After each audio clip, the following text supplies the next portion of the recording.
शक्तीपीठ महामार्गाची गरज नसताना शेतकऱ्यांच्या जमिनीवर नांगर फिरवून महामार्ग रेटला जात आहे। पोलीस बळाचा वापर करून सरकार निवडणुकीच्या पैशांसाठी 60 ते 65 कोटींची लूट करत असल्याचा आरोप स्वाभिमानी शेतकरी संघटनेचे नेते राजू शेट्टी यांनी केलाय। तर कोणत्याही परिस्थितीत हा महामार्ग होऊ देणार नाही असा इशारा देखील त्यांनी दिलाय।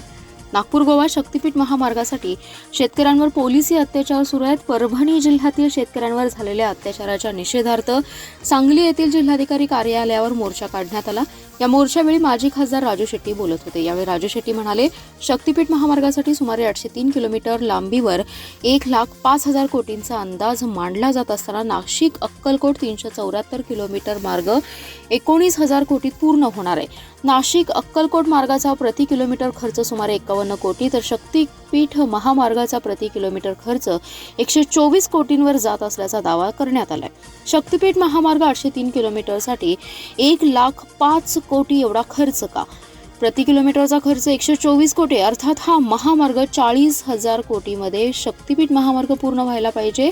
आत्ताच 1,05,000 कोटींपर्यंत दाखवत आहे, तर हा रस्ता 1.5 लाख कोटींपर्यंत जाण्यास वेळ लागणार नाही। एवढी मोठी लूट होतीये। हा रस्ता सरकारच्या निधीतून होत नाही, तर खाजगीकरणातून कर्ज काढून रस्ता पूर्ण केला जाणार आहे। त्यासाठी प्रवास करणाऱ्यांकडून टोलच्या रूपाने रक्कम घेतली जाणार आहे। टोलमधून 2/3 रक्कम ही लुटली जाणार आहे। महामार्गाचे समर्थन करणाऱ्यांना ही लूट दिसत नाही का? याचा हिशोब सांगावा असा प्रश्नही त्यांनी यावेळी उपस्थित केलाय। जे लोक संविधानाची भाषा बोलतात, डॉक्टर बाबासाहेब आंबेडकरांचं नाव घ्यायला दमत नाहीत, ते लोक संविधानानं महाराष्ट्राच्या विधानसभेला विधान परिषदेला एक विरोधी पक्षनेता दिलेला आहे, विधानसभेला एक दिलेला आहे, पण दोन्ही सभागृहामध्ये आज विरोधी पक्षनेता नाही।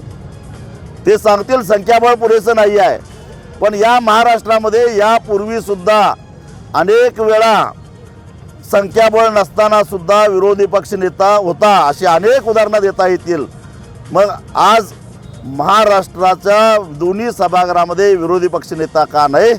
विरोधी पक्षनेत्याची यांना भीती वाटायला लागलेली आहे आणि म्हणून असंविधानिकपणानं राज्यकारभार आता चाललेला आहे, याचा हा ज्वलंत पुरावा आहे। सांगली जिल्ह्यातलं शक्तीपीठ जो जातोय त्यामध्ये काही बदल केला जाईल असं मुख्यमंत्र्यांनी सांगितलं। आत्ताचं अपडेट काय? वाळव्यातून काही जाईल असं सांगितलं होतं, आत्ताचं काय त्याबाबत आहे अपडेट? खरं तर ज्या ठिकाणी ते घेऊन जाणार आहे तिथंही महापुराचा धोका आहेच आणि कराड शहर आता पाण्याखाली जाणार आहे। त्यामुळं वाळवा तालुक्यामध्ये सुद्धा याला मोठ्या प्रमाणामध्ये विरोध व्हायला लागलेला आहे।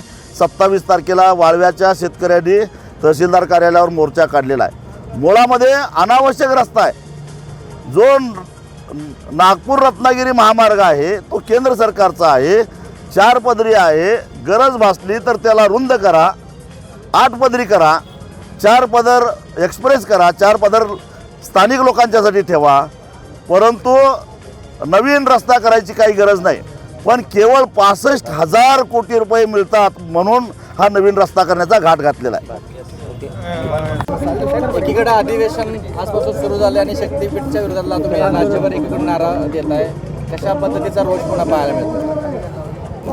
अर्थसंकल्पीय अधिवेशन आजपासून मुंबईमध्ये सुरू होत आहे आणि त्याचवेळी शक्तीपीठ महामार्गाचं संयुक्त मोजणी करून रेखांकन करायचा घाट सरकारनं घातलेला आहे। बळाचा वापर करून पोलिसी दंडुकेशाहीनं मोजणी करण्याचा प्रयत्न होतो आहे। परभणी असेल, लातूर असेल, अगदी कायदा धाब्यावर बसून पोलिसांनी गुंडागर्दी केलेली आहे। याचा निषेध करण्यासाठी म्हणून संपूर्ण राज्यामध्ये आज ह्या अशा प्रकारे निषेध आंदोलन आम्ही करतो आहे आणि जे बाहेर घडतं त्याचं प्रतिबिंब सभागृहामध्ये उमटावं अशी आमची माफक अपेक्षा आहे। जे निवडून गेलेले आमदार आहेत त्यांनी किमान जनाची नाही मनाची लाज बाळगून तरी हा मुद्दा सभागृहामध्ये उपस्थित केला पाहिजे। शक्तीपीठ महामार्ग करणे म्हणजे खरोखरच महाराष्ट्राच्या जनतेची लूट आहे आणि ही लूट साधीसुधी नाही, तर या लुटीतून जवळपास 60 ते 65,000 कोटी रुपयाची लूट माया गोळा केली जाणार आहे आणि ही माया 2029च्या निवडणुकीसाठी वापरली जाणार आहे। म्हणून जे आज शक्तीपीठ महामार्गाचं समर्थन करतायत त्यांनी माझ्या एका प्रश्नाचं उत्तर द्यावं. केंद्र सरकारनं नुकताच एक रस्ता जाहीर केलेला आहे, नाशिक ते अक्कलकोट. हा 19,000 कोटी रुपयामध्ये पूर्ण होणारा 6 पदरी रस्ता, ज्याची लांबी 374 किलोमीटर आहे. तोही 6 पदरीचा आहे, तोही एक्सप्रेसच आहे. तो रस्ता जर का प्रति किलोमीटर 51 कोटीमध्ये होत असेल, तर मग 1,05,000 कोटीमध्ये 803 किलोमीटर लांबीचा शक्तिपीठ महामार्ग एवढा खर्च का? कारण 803 किलोमीटर आणि 1,05,000 कोटी रुपये म्हणजे साधारणपणे एका किलोमीटरचा खर्च आला 124 कोटी रुपये. 51 कोटी रुपये कुठं, 124 कोटी कुठं, म्हणजे साधारणपणे 40,000 कोटीमध्ये रस्ता पूर्ण व्हायला पाहिजे होता. तो आत्ताच 1,05,000 कोटी रुपये दाखवायला लागले आहेत आणि तो वाढत वाढत 1.5 लाख कोटीपर्यंत जायला वेळ लागणार नाही. एवढी मोठी लूट व्हायला लागलेली आहे. हा रस्ता सरकारच्या निधीतून होत नाही आहे. हा खाजगीकरणातून कर्ज काढून रस्ता पूर्ण केला जाणार आहे आणि त्यासाठी या रस्त्यावरून वाहतूक करणाऱ्या, प्रवास करणाऱ्या प्रवाशांना तो टोलच्या रूपामध्ये भरावा लागणार आहे. म्हणजे साधारणपणे 40,000 कोटीचा रस्ता जर का 1,05,000 कोटीमध्ये होत असेल, तर 2/3 रक्कम ही या लुटीमध्ये जाणार आहे. टोलची, टोलमधला जो काही रस्ता 2/3 रक्कम आहे ती या लुटीमध्ये जाणार आहे. ही सरळ सरळ वाटमारी आहे. छत्रपती शिवाजी महाराजांचं नाव घेऊन जे काय आज सत्तेत बसले आहेत, त्या शिवाजी महाराजांनी ठग पेंढाऱ्यांचा बंदोबस्त करून खऱ्या अर्थानं सुव्यवस्था या राज्यामध्ये आणलेली होती. आज हे नवे ठग पेंढारी टोलच्या माध्यमातून, खाजगी रस्त्याच्या माध्यमातून जनतेला लुटायला लागलेले आहेत. आणि मग हे लुटत असताना समर्थन करणाऱ्यांना हे दिसत नाही का? याचा हिशेब सांगावा. केंद्र सरकारही त्यांचंच आहे, राज्य सरकारही त्यांचंच आहे. या दोन सरकारच्या खर्चामध्ये एवढी विसंगत का? खरं तर नाशिक अक्कलकोट रस्त्यामध्ये 4 डोंगर आडवे येतात मोठे. एक संगमनेरचा, दुसरा सिन्नरचा, तिसरा नारायणगावचा, चौथा मानखटावचा.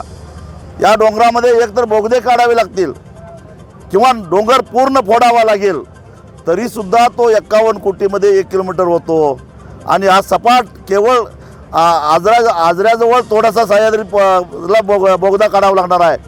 तर या 802 किलोमीटरला 124 कोटी का? या प्रश्नाचं उत्तर आम्हाला मिळालं पाहिजे. सरकारला इशारा काय देत आहे? आज काही आमदार त्याचं समर्थन करायला लागलेले आहेत. मी एवढंच सांगेन की आम्ही शेतकरी माणसं आहोत. आम्हाला माहीत आहे, मी कडव्याची बडीम रचतो आणि बडीम रचल्यानंतर त्याच्या भोवती कडव्याचा पालापाचोळा पडलेला असतो. हे जे आमदार आज समर्थन करायला लागलेत मोठ्या लालसेनं, त्यांना वाटतं की बडीम जरी भरून नेली तर खाली पडलेला चगडा आपल्या वाट्याला येईल, या आशेनं ते समर्थन करायला लागलेत. त्यामुळं विधानभवनामध्ये किंवा विधानभवनाच्या परिसरामध्ये जे आमदार या गोष्टीला विरोध करतायत, त्यांनी या आमदारांना, समर्थन करणाऱ्या आमदारांना विचारावं लागेल, गड्या या 65,000 कोटीच्या लुटीतला हिस्सा तुझा किती? आणि या लुटीच्या हिस्स्यापायीच हे समर्थन करायला आता स्पर्धा लागलेली आहे. परंतु या महाराष्ट्रातली स्वाभिमानी जनता ही खपवून देणार नाही. ही लूट आम्ही होऊन देणार नाही. ही ठाम भूमिका आमची आहे. विरोधी पक्षाकडून अपेक्षा करता या शक्तीपीठ विरोधात अधिवेशनात, पण